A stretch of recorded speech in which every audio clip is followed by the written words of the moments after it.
really interesting about wine bars in the U.S. in particular. I started my career, I won't say how many years ago, in the wine bar world when I was in college. And at that time it was a novel idea. It was sort of a curiosity, and there weren't too many of them around. The classics were in London and Paris and Hong Kong, but there weren't many in the U.S. And I think it was before its time. And now, where this sort of intersection has happened of young people who are really interested in wine, millennials that is, and then of course baby boomers who have always been sort of the flag bearers of wine consumption, the people who have consumed the most over the last 40 years. The two of them are a very curious group of people, and they really insist on diversity and variety, and they want something really interesting. So what I'm seeing in wine bars is they're popping up in all sorts of sizes of cities, which is really cool. They have themes that are endless in terms of their creativity.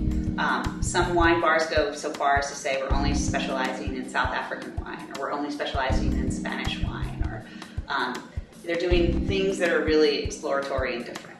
They're also in that, along those lines, pairing food. So having a fun food experience with those exotic wines is really great. Now too, you're seeing lists that are absolutely incredible, like 50 and 60 bottle lists by the glass. I remember when having 10 wines by the glass was a pretty extravagant thing and a difficult operational thing to have happen in a restaurant. But now you can have upwards of even 100 wines by the glass.